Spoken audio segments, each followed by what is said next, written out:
Hello, thank you so much for joining us today. Welcome to Claris Wealth's latest webinar in our Lunch and Learn series, where we aim to give you bite-sized, easily digestible finance whilst leaving you enough time and me enough time to still get back to lunch. Today's session is all about drawing your pension in retirement. I'm Sarah Roughsedge, founding co-director of Claris Wealth, which is a chartered financial planning firm with hubs in both Surrey and Somerset. Now, if you've joined us for any of our previous webinars, you'll know that throughout this year, we've got a series of webinars planned for you. And as we're recording each of them, any that you miss or that you want to share with friends or colleagues will be available to view on our website. We'll of course send out a reminder of any upcoming webinars via our mailing list as well. So if you're new to us today, do sign up if you haven't already. And we'll also post reminders on all the main social media platforms. So again, follow us on Twitter and LinkedIn to make sure that you receive our latest communications. Now, these webinars are designed to be no more than around 30 minutes long, and each will focus on a specific subject. Today's session, Drawing Your Pension in Retirement, has the following three objectives. Firstly, helping you to understand the different options available to you for how to draw your pension. Secondly, to consider the wider implications of drawing your pension, including things like the lifetime allowance, annual allowance, and inheritance tax implications. And thirdly, managing your pension in drawdown. In my previous webinar, Shaping the Future That You Want Through Pension Planning, we provided a basic understanding of the different types of pension. So if you need a little helpful recap, please feel free to watch that session. But for the purpose of today's webinar, I'm just going to assume that we all have a basic understanding as to the different types of pensions that we might be drawing on in retirement.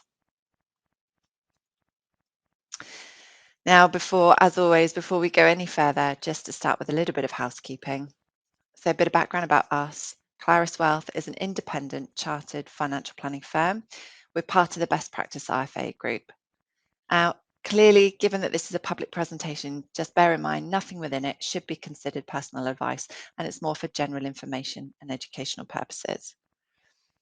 Lastly, if you do have any questions at all at any stage of the presentation, just note them down, and there's an ask question facility that you can see on the page. So just ping them across to us and we will make sure that we respond to you.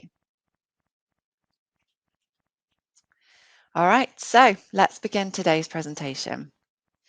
Now, if you joined us for our last webinar, you will be aware that one of the most important factors when preparing for retirement is to consider what your income need will be. Now, you can only really do this once you've spent some time planning and mapping out what your retirement will look like. This is very specific to you and your goals and objectives. If you didn't join us for our last webinar, you can find this on our website, as I've mentioned, and have a look. And if it's relevant for you, you might find it helpful to watch this for some of the important things to be thinking about as you plan for what your retirement might look like. But now for today, drawing your pension. Let's think about this. What will retirement look like? Well, very few of us are likely to actually have a static lifestyle in retirement, where our needs and objectives remain level throughout. And indeed, the landscape of retirement has actually changed quite significantly for individuals over the years. And I think it's fair to say that no longer will most individuals' income need to look very similar, very kind of projected and very level throughout retirement.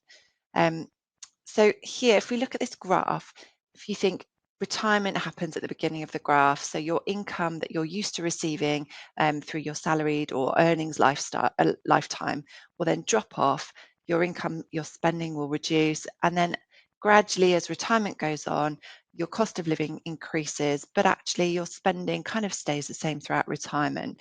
And that's what this graph is meant to symbolize and sort of represent. So really, it's increasing only because of the impact of inflation.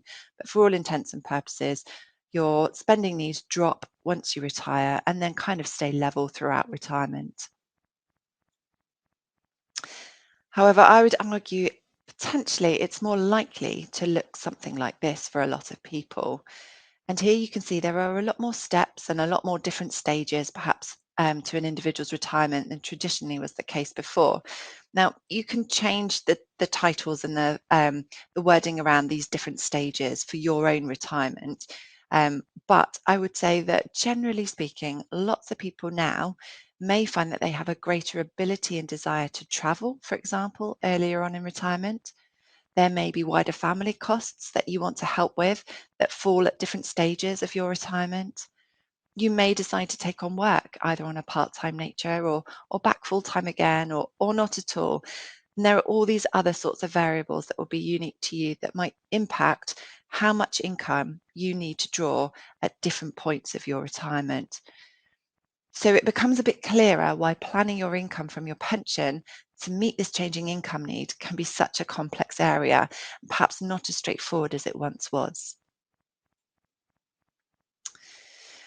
So this brings us on to our first objective today, which is to help you understand the different options available to you for how to draw your pension. And depending on what your individual retirement needs are, this could look quite different for each person that's watching today. Now, in our last webinar, we talked about the different types of pension that you may have accrued or be accruing. Now, whilst it's important to review when and how to draw from any form of pension, today my main focus is going to be on money purchase pensions, or those pensions that you have built up with a fund value where you have to decide when and how you are going to draw them. Before we move on to this, though, I just want to offer one observation really in relation to defined benefit pensions, which you may find helpful. So a traditional defined benefit pension or a final salary pension offers very few variables really when it comes to drawing your pension, which is why we're not focusing on it today. Although this is changing a little bit with some schemes as they're offering a certain amount of flexibility around benefits. But one observation is that it's not always clear to a scheme member if their pension is being heavily reduced for retiring early. So what I would say is if there are various pension pots accrued and you are considering retiring at perhaps a different time to your normal retirement age, according to the scheme, it can be worth considering which pensions to draw and then what order to draw them in order to maximise the pension income available to you. But that's more of an aside. So today, really, our primary focus is on money purchase pensions, simply because this is typically where there is the most amount of flexibility available, and therefore where individuals may find that they have most of their questions. Now, the rules around pensions have changed somewhat over the years, with a particularly relevant change taking place on the 6th of April 2006, which became known as Pensions A Day. Now, up until this point, the rules around drawing your pension were somewhat rigid, and there were many rules depending on your age, the type of scheme, employment status, and so on. So the concept behind Pensions A Day was to simplify pensions rules moving forward and increase flexibility around retirement. Now, whether simplification is the most suitable description of pension rules is perhaps a discussion for another time, but there were certainly some significant changes which transformed pension thinking and has had a huge impact in both positive and some negative ways on a huge number of the population. Now, I'm going to summarise the key changes that were brought into play at this time because I think it's helpful just to provide a bit of background, and also it might highlight any questions you may have about current rules, given the number of changes that there have been over the years. So, in summary, Pensions Aid Day brought about the introduction of a new lifetime allowance, which placed a limit on the amount an individual could hold in personal and company pension schemes without incurring an additional tax penalty. It fixed the tax-free lump sum that you can receive from your pension to 25% based on the value of the pension, though some people will have accrued a higher amount than this prior to A Day, and there is transitional protection in place for those individuals, so just be aware of that if that applies to you. A-Day also relaxed the rules to enable employers to offer more flexible company pensions, including pensions for part-time workers, the ability to take benefits from an additional voluntary contribution scheme or an AVC scheme at a different time from the main pension scheme, and also to take AVC money as tax-free cash. It also introduced the annual allowance, which removed the previous restrictions on the proportion of salary that you could put into a pension. So Pensions A Day brought about a huge amount of opportunity for individuals to actually increase their retirement provision. Now, since then, we've seen the annual allowance, so how much you can pay into your pension each year, and the lifetime allowance, how much you can accrue into your pension over your lifetime, reduced on several occasions. So after the initial opportunity to increase pension savings, there's actually been quite a squeeze on some of the tax relief available. Now, interestingly, pensions drawdown, income drawdown, flexi access drawdown, these are all forms of drawdown, was already in existence prior to A-Day. Now, drawdown was originally introduced in 1995, but it did have a number of restrictions applying to it, such as the maximum amount of income that could be drawn, and also it was still compulsory then that you had to buy an annuity by the age of 75. Now, those of you that might be unfamiliar with the term drawdown, this is effectively the ability to take an income from your invested pension and leave your pension invested, not fixing into an annuity. But since April 2015, these restrictions on drawdown have been removed, along with a change in treatment of death benefits. So actually, this whole area of accessing your private pension has undergone such a lot of change and will no doubt continue to undergo changes moving forward. But for today, for the purposes of this presentation, we're going to focus on the current rules and provision. So if you're expecting something to be mentioned and it isn't, it could be that it's no longer a requirement or a rule, but just to be sure, do pop a question in the question facility to ask us and we will confirm this for you. Now, as I touched on, money purchase pensions allow you to draw up to 25% of your fund as a tax-free lump sum. And this is the same regardless of the option that you then choose with your pension. So, for example, whether you're buying an annuity or whether you're accessing drawdown, the first decision that you have to make is whether you're going to want to draw that 25% tax-free lump sum or any proportion of it, or whether actually you want to retain those additional funds within the pension to increase your income. So that's the first decision, and that's not dependent on which route you then take. Now, when it comes to then choosing your option, really there are four main options available to you. And remember, this is in relation to money purchase pensions. So those group personal pensions that you've accrued through a workplace or your own SIP or your own personal pension.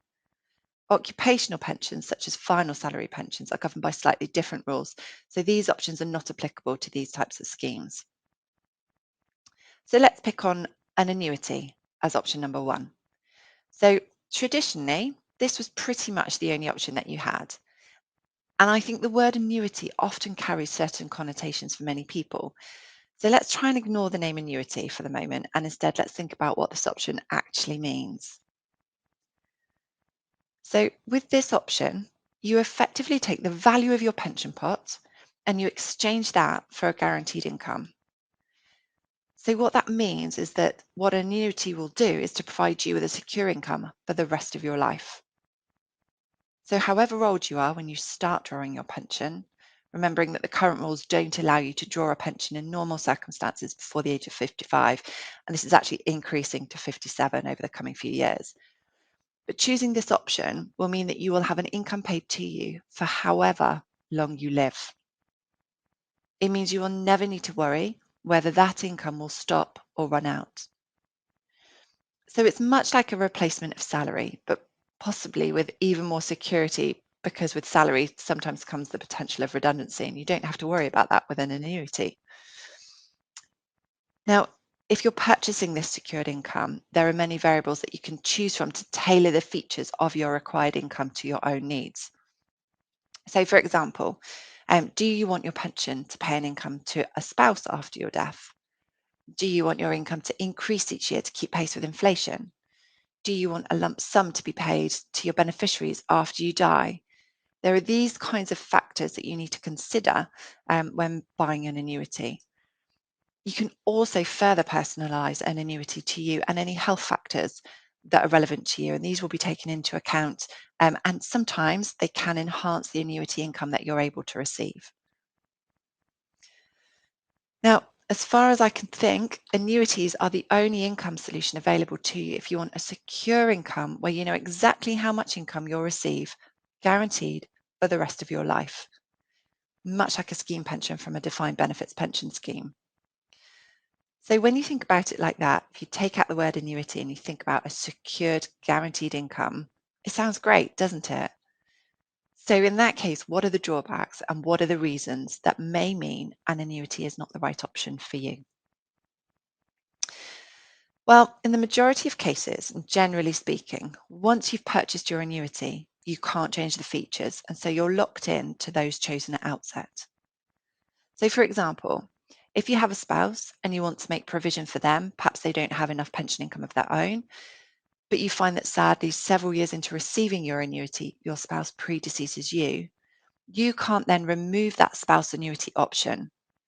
And as each feature that you choose carries a cost, which is reflected by a reduced income for each feature included, you have paid often quite heavily for a feature that then you don't require. Furthermore, annuities are currently and for quite some time now have been, in simple terms, expensive to buy. They also don't allow for a huge amount of flexibility in changing income needs over time. So these are some of the drawbacks as to why secured income might not be suitable in certain circumstances. Now, as I mentioned just a few minutes ago in one of the previous slides, the way that people have been living in retirement has changed over recent years. And I've included the two previous diagrams here again as a reminder. So you've got the perhaps old way of retiring and having that steadily increasing income in retirement to keep account for inflation, um, changing to perhaps earlier additional income needs in retirement as people are keen to enjoy those early years, spending more on travel and activities whilst their health allows, and then potentially reducing their spend later on as these activities become less easy to undertake.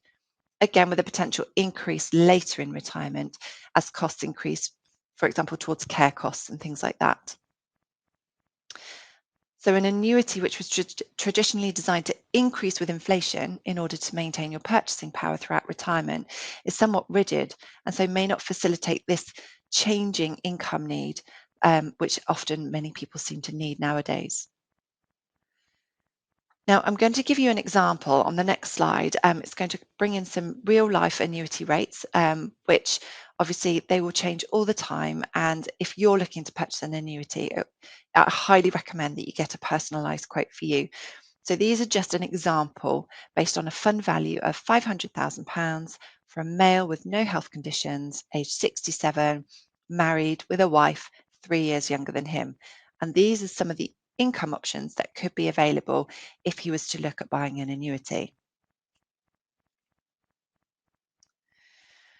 So the key things here that I've chosen to reflect are the impact of including spouse benefits at different levels and also of providing some security around inflation proofing your income. Now, as you can see, you've got the different levels of spouse pension that you might want to include. So no spouse pension, half of your pension to be paid onto your spouse on your death, or the full amount of your pension to continue to be paid. And then the first column shows the income if it's level. So whatever it starts at now, it always remains at that level. And the second column shows the income that will be increasing at 3% every year. So building in some level of inflation proofing into your income. Now, if we take the first line as an example, so this option chooses to include half of the pension to your spouse upon death. Now, a level annuity will provide you with just under £27,500 a year. If you increase that by 3% a year and include that increasing option, that initial income of 27,500 reduces to a starting income of 18,500. That's the cost to your annual income of including that benefit of an increasing income every year thereafter. So it is really important for different people to have these different options included. We shouldn't underestimate, they might be expensive, but being able to provide these options is very, very important. Now, the next graph I'm going to bring up is just designed to show you the impact of inflation over a fixed income. So you've got the x-axis on the graph, which takes inflation as the base rate, and then you've got the line on the graph, which shows the purchasing power of cash against inflation over a 20-year period. So here you can see that inflation is a very serious consideration when it comes to fixing your income. Now, in this example, if you had purchased an annuity 20 years ago, and that annuity was able to provide you with £20,000 of annual income, today, that income would only be able to buy you the equivalent of around £17,500 worth of goods. Now, that's also considering that over the last 20 years, we've actually seen relatively low inflation. So having a level income The income that you start with, actually its purchasing power over time lessens. So whilst an annuity will provide you with security, which is definitely a positive, there will always be an income paid to you for the rest of your life. There are some serious considerations around what options you require and how to ensure that that income still meets your needs in the future and the cost of providing that income. So given this, this is where we can see that that alternative ways of drawing your pension can actually be quite helpful. So back to the different options. Now, with all of the other options available here, they all involve leaving your pension invested, which means managing your drawings from your invested pension. Now, with an uncrystallized fund pension lump sum, you can draw ad hoc, flexible lump sums from your pension, with each withdrawal consisting of 25% tax-free and 75% of the value being taxable. Now, any of your pension that you don't withdraw, as I've said, it remains invested. And this option could be a typical option to consider when perhaps drawing the whole of a smaller pot in one lump sum. Now, whilst it can be appealing to draw a lump sum out of your pension, it will be important to consider the value of the taxable element and what amount of tax you're likely to end up paying on this. So, for example, if you're still working and already a high rate taxpayer, drawing further taxable benefits from your pension will leave you vulnerable to paying high rate tax on a large proportion of this fund. And there may be different ways of drawing out your pension and other options available to you to help you reduce or minimize the tax that you're paying. However, an uncrystallised fund pension lump sum option is efficient and it is simple to effect, although it's quite a mouthful to say. Now, other than then leaving your pension untouched, which is only really an option if you don't actually need the income at the current time, but if you don't, it's highly worth considering leaving it. The other main option to consider for money purchase pensions then is drawdown. And that's going to form the main focus today because that's where the most flexibility and probably the most implications that you need to think through will come into play. So flexi access drawdown is a flexible way of withdrawing income from your pension whilst leaving the remaining fund invested. And I like to use a picture of a water tank with a tap attached to it to illustrate this better. So if you can picture this, here you can turn the tap on, you can turn it off, you can increase the rate of flow or you can decrease it as much as you need to, ultimately until the tank becomes empty. It is entirely up to you how much you draw out and how often you draw it out. But it's also up to you to make sure that you top that water tank up so that it doesn't run out before you need it to. And in the case of your pension, what this means is either through not drawing out too much or through adding to it by way of investment growth or further contributions. Now, one of the additional considerations with drawdown is if your pension is needed to potentially provide an income for a spouse or a partner. Now, with an annuity, this is obviously set at outset, which carries its own advantages and disadvantages. But with drawdown, nothing is set in stone. So one advantage of this is that if your spouse, predeceases you, you haven't had the cost of securing an additional income need that's then not required. However, on the flip side, it does mean that you need to make sure that your pension fund could last beyond your own lifetime and actually consider both yours and your spouse's income needs and how long this actually might be for. Now, a further option with drawdown, unlike an annuity where once you secure your annuity, you're locked in then, with drawdown, you can always decide to use this feature just for a certain period of time and then choose to buy an annuity with your drawdown fund at any stage in the future.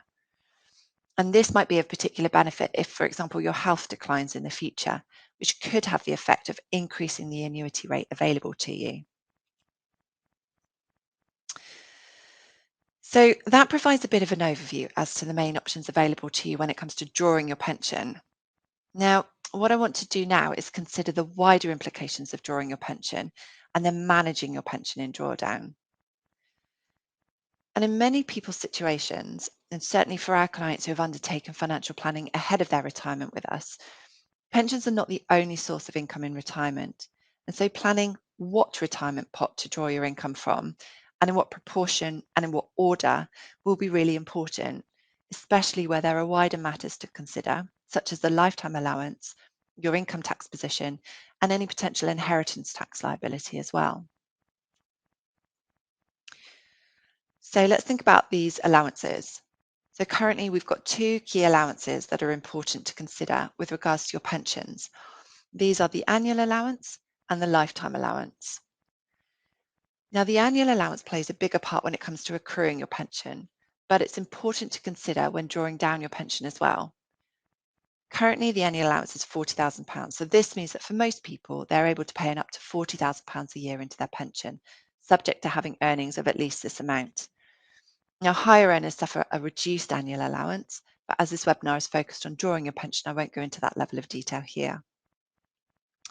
But what you should be aware of when considering drawing your pension is that the annual allowance becomes reduced from £40,000 a year to £4,000 a year when you access your pension flexibly.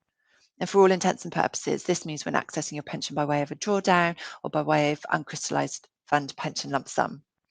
But if you're buying an annuity or you're accessing a scheme pension, that's not so much the case.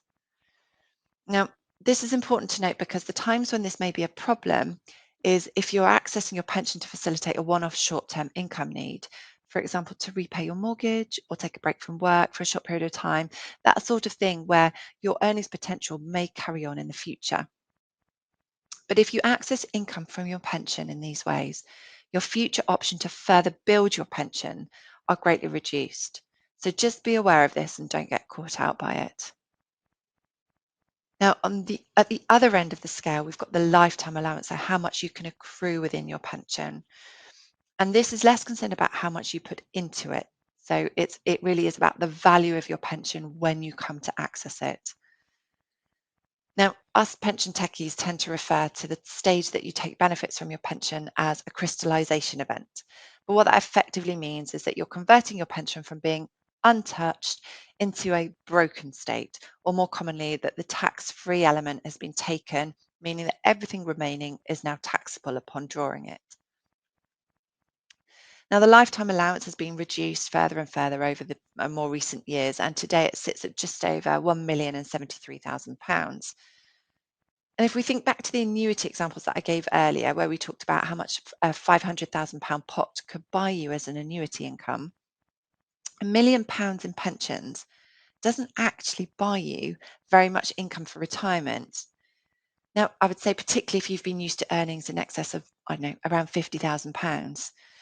So it won't be unusual for many individuals who have taken their pension savings seriously to actually be breaching this lifetime allowance.